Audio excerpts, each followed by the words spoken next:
Hey everybody, welcome back to BK's Bullets. Today we're going to be talking about Wonder Woman Earth 1 Volume 3.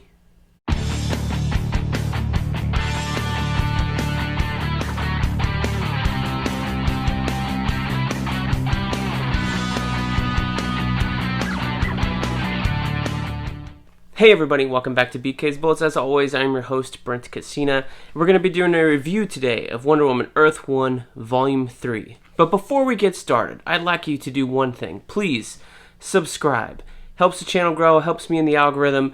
If you like more content like this, if you subscribe and hit that bell, you will see stuff every time I post it. Get notified. Hit a like down below if you like these types of videos, comics reviews, things like that, overviews. Now let's get started. So, Wonder Woman Earth 1 Volume 3. To be honest, guys, this is the third video. I'm going to put my white balance over here. This is the third video I've recorded. To be honest, guys,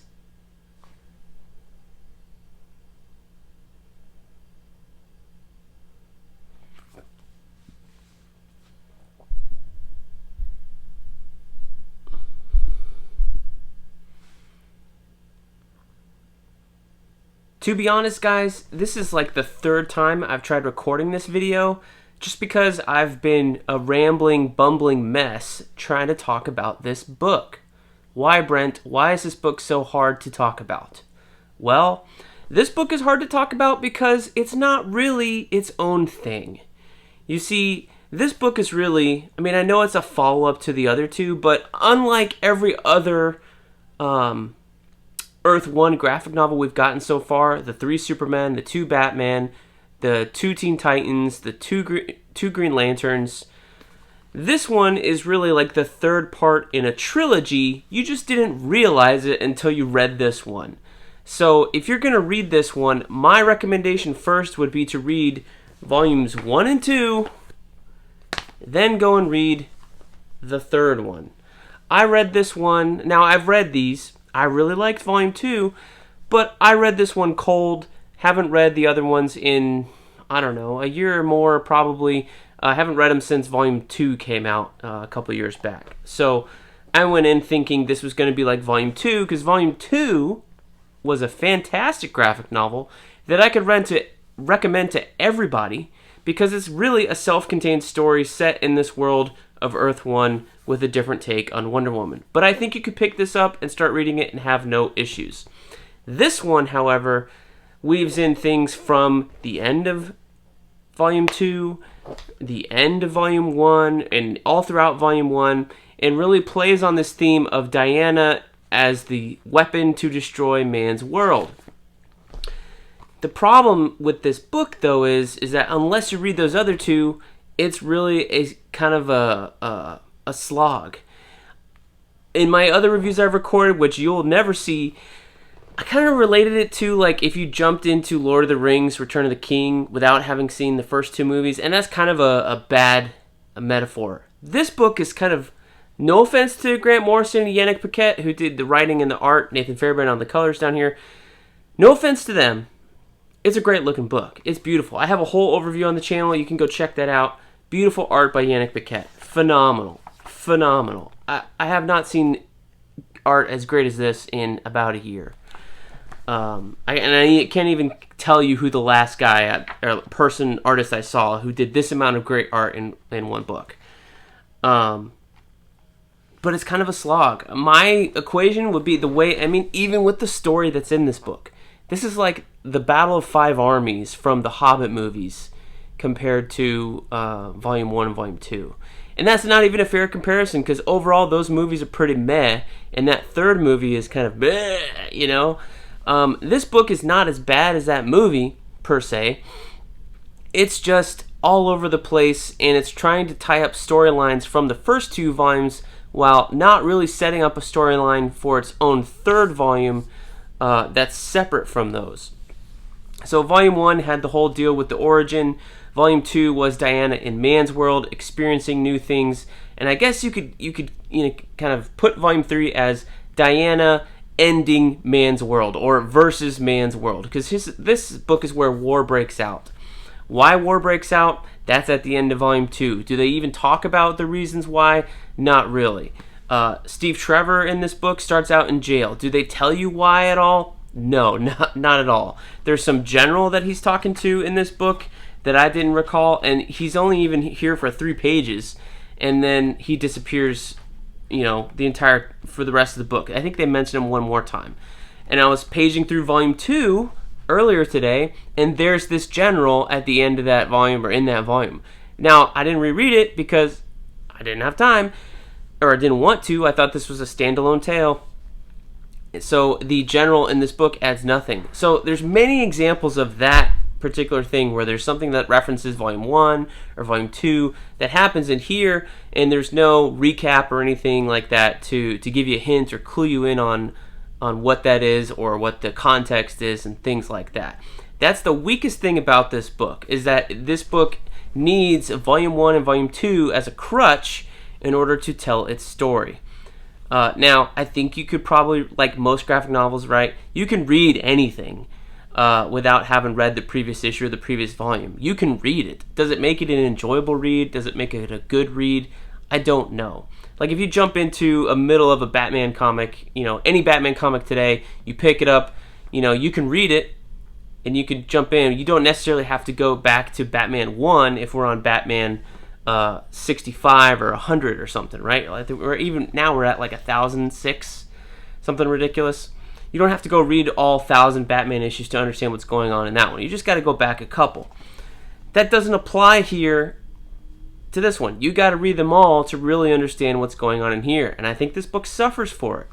So we're going to grade it on a standalone basis, and if we're going to do that, this book does not do itself any favors. Other than the art. The art is fan-fucking-tastic. Yanick Paquette doing the work of his career here. I gushed all over it during the overview video, so I'm not taking away from that. But on its own, art aside, this book, not very fun to read. This book is fun to discuss, though, and fun to think about in a whole, as is all of Grant Morrison's Wonder Woman Earth 1 books. He hasn't really written Wonder Woman by herself. This was his first time doing like her own kind of solo book, I guess you could call it. Yeah, she was in the JLA run he did back in the 90s, things like that. But this is him taking on the character, the mythos, all on its own. And if you've read Volume 1 and Volume 2, you know he's going back to the very beginning where he's talking about Wonder Woman and the idea of submission and peace and war. All those things tied in together, which was William Moulton Marston, her creator. That was his original idea. And if you go back and read those early Wonder Woman issues from the 40s, I haven't read any, but from my comic book history knowledge, they're full of tales of bondage, of submission, of domination, things like that, because he was into that stuff. That's fine. But the central theme in here, as was explored in the other 2 volumes, was submission to loving authority. So what is that? Well, in this book, it's meant to loving authority is like the Amazons. They have loving authority. Mankind doesn't, so they're going to rule mankind. And you're going to submit to them or else. And they have ways of making you submit, just like any woman does. Sometimes it's through the lasso, sometimes through its technology. There's times in here where they jump on a guy and start kissing him. And when it's, we're like 1,000 years in the future. And he just starts kind of like, oh, stop kissing me. I can't focus. He forgets why he's mad. Now, just speaking about me and my wife, that'll work for me too. So it's nothing to say that it's bad. But this book definitely has some themes and some things to think about. And that's why it's, I would recommend this book to read to somebody, but only as the 3rd part in a trilogy. Now, I could probably go recommend Volume 2 to somebody. It stands on its own. But this one, not really. So let's talk about those themes, since that's really what the book is about. Yeah, there's war. They're the Ares robots, and Ares is in here, and he's kind of a do-nothing villain because you don't really even get a fight with Ares. In fact, the fight with these robots isn't really that satisfying at all. Don't get me wrong, the art is beautiful, but the fight is not the focus of the book. Yeah, you get a 2-page spread or something like this, But at the end of the day, it's these overpowered Amazons fighting robots, and they realize that they don't even need to try that hard. So we go back to the talking and other things. And Maxwell Lord is, the villain in this book. And then also at the same time, he's also Ares. That's never really explained in the third volume. I can't remember if it was in the second one. But they just kind of it must happen in this volume that they figure out he's Ares. But they don't tell you how they figure it out. Wonder Woman just kind of decides or realizes that Maxwell Lord is Ares, like the god Ares, her arch nemesis. And it goes from there. Maxwell Lord / Ares never gets a godlike figure or anything like that, the way that, Ares did in the Wonder Woman movie, the first one. They just decide that's it. And then he actually does admit it on this page. Does he fight Wonder Woman at all? No. Seems like he dies in some giant automaton and dies for some other weird reason. Oh, and even that's a little unclear. So I think the story at most is a little unfocused. The other weird thing about this book is there's this journey to the underworld. Wonder Woman goes into a cave, and they say, you can't follow her. They're talking to Steve Trevor. You can't follow her. This is her own journey. Well, at the end of the journey, she wakes up in these bandages, and there's something about some crone and, hallucination, and she wakes up like she was almost dying, but now we got this Christ image of her unwrapping herself. What is that about? Because the page before, she was in the underworld. We saw the gates of hell. We saw Cerberus, the three-headed dog, all this stuff. And then there's this weird sacrifice thing. And if this was part of a prophecy that was laid out in the third volume, I don't remember reading it, and I read this thing today, cover to cover. So there's a lot of things where Grant Morrison is being Grant Morrison, as I like to say. I'm not a huge fan of the writer. I had thought that I was going to enjoy this because I really enjoyed Volume 2. I enjoy his 90s JLA stuff. I enjoy the stuff where Grant Morrison is telling a straightforward story. But when he gets into his Final Crisis mode or this weird Green Lantern stuff he's doing over in the DC Comics, that's not for me. This is somewhere of a mix between the two, and I think that's where it falls. It's pick a direction, Grant. Which audience are you going to write for? Are you going to write for the people like me who just want a fun Wonder Woman story with some ideas and themes and stuff that you're laying out that call back to her original idea and origin? Or are you going to write for yourself and the weird people who are on drugs who can understand about the music monster and mythic vampire that can be defeated by music in some weird yellow submarine spaceship following President Superman in a 3D Superman in a 2D world the way Final Crisis was? If that sounds crazy, it's worse than that because that's the best way I can explain Final Crisis to you. So it's pick a lane, and he's not really doing that here. So there's this whole thing also, one of these random Grant Morrison-isms. Here's Wonder Woman and Amazons with dragonfly wings on a separate Earth. I didn't know we had separate Earths in this Wonder Woman thing. I thought the original conceit of the Earth 1 line was that this was Earth 1 in terms of 0 through 52, or 51 Earths, after the multiverse broke open sometime post-Infinite Crisis, right? The whole conceit was the DC monthly titles take place on Earth 0 or Earth Prime, whatever you want to call it, and there were 51 others, so you got 0 through 51 makes 52, and this was supposed to be taking place on Earth 1.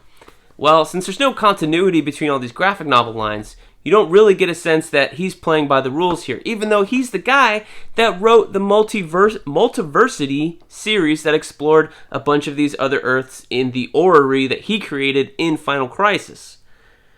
Follow your own rules, Grant. What is it? It's really annoying. Because it's only mentioned here with these weird Amazons with dragonfly wings, and then it's gone. I'm exasperated. But I am happy that this review is more coherent than the last two I talked about, with this book. So let's end it there before it gets off the rails any more than it already has. So Wonder Woman, Earth 1, Volume 3 is probably a pretty good conclusion to the 3-volume set, if you read them all at once, or in separate nights or whatever. But on its own, if you have not read Volume 1 or 2 recently, I don't think you can read this and enjoy it. If you have them, if you plan on reading them before this, let me know what your experience was like. Unfortunately, I picked it up and read it cold, and I did not warm up to it, and I think that's mostly well, we gotta say it's Grant Morrison's fault. The art is gorgeous. Again, Yanick Paquette doing a wonderful, wonderful job. You can page through this book or any of these other books or his Swamp Thing run or his Batman Incorporated stuff any day of the week and be awestruck by how gorgeous it is. But unfortunately, as a reading experience on its own, this book doesn't hold up.